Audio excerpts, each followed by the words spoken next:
Hai, jadi di video kali ini gue bakal bahas tentang dasar-dasar motion di Premiere Pro.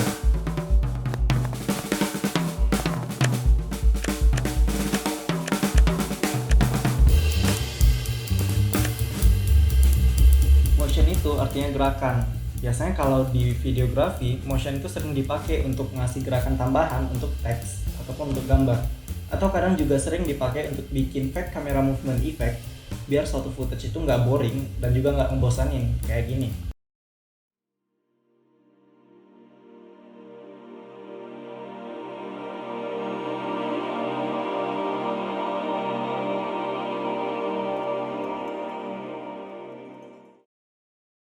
Kalau kalian mikir itu kameranya mendekati objek, kalian salah banget karena itu cuma efek yang ditambahin di post production. Jadi itu tuh kayak kalian tinggal tambahin keyframe di awal, terus tambahin keyframe di akhir dengan scale yang lebih gede, udah deh jadi kayak tadi. Gampang kan?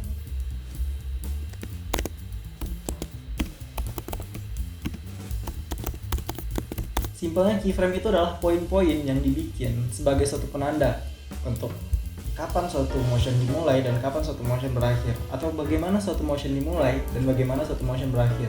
Motion itu terjadi di antara dua keyframe. Analoginya kalian mau mindahin suatu objek dari satu tempat ke tempat lain, gak mungkin dong tanpa ada suatu proses kayak tiba-tiba objeknya langsung boom pindah gitu aja. Kayak gak mungkin, gak normal gitu. Nah, jadi yang gue maksud dengan motion di sini adalah proses gerakan yang terjadi di antara kedua keyframe ini. Itu yang gue sebut dengan motion. Keyframe adalah sesuatu yang sangat umum dan selalu ada di setiap proses pembuatan video, pembuatan animasi, pembuatan motion, itu pasti ada keyframe. Dan juga setiap aplikasi pembuat video dan membuat animasi itu pasti mempunyai fitur keyframe juga. Dan di sini, di video ini gue bakal lebih fokus ngebahas keyframe yang ada di Premiere Pro aja. Biar kalian nggak bingung, gue bakal contohin salah satu motion dasar yang sering gue pakai di beberapa video gue. Di sini kita bakal bikin efek slide atau efek geser-geser kayak gitu. Jadi di sini skenarionya adalah gue pengen ada objek yang muncul dari luar frame terus masuk ke dalam kayak gini. Nah, kita bikin efek yang kayak gitu tuh. Gue bakal nyontohin gimana cara bikin efek kayak gitu yang lebih smooth, yang lebih halus, gak kaku, gak kasar.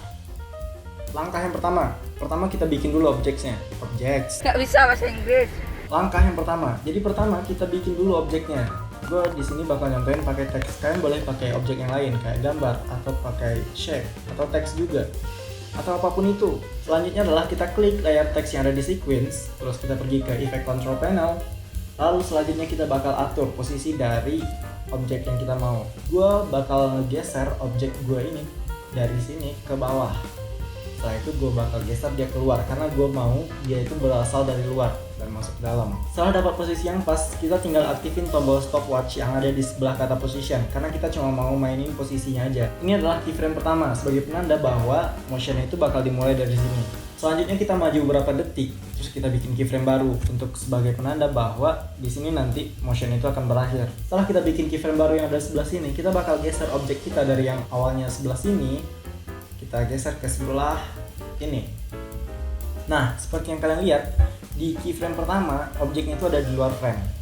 Di keyframe kedua objeknya itu ada udah masuk ke dalam frame atau udah di tempat yang kita mau. Sampai di sini sebenarnya kita udah kelar bikin slide efeknya dan hasilnya itu kayak gini. Seperti yang udah kalian lihat, kalau efeknya itu masih terlalu kaku, terlalu kasar. Nah, biar gerakannya nggak patah-patah banget, kita bakal nambahin velocity-nya sedikit supaya gerakannya itu lebih smooth, lebih enak dipandang, lebih halus, lebih cakep. Oke, caranya adalah kita expand dulu positionnya, terus kita select kedua keyframe yang udah kita bikin sebelumnya. Lalu kita klik kanan, pilih temporal interpolation, terus kita pilih bezier. Di sini gue bakal atur beziernya jadi kayak gini. Pola bezier yang kayak gini maksudnya adalah di awal itu gerakannya lebih cepat, ditandai dengan garisnya mulai naik. Di akhirnya bakal jadi lebih pelan, ditandai dengan garisnya yang bakal turun. Kita udah selesai nambahin velocity-nya, dan sekarang ayo coba kita play dan kita lihat hasilnya gimana.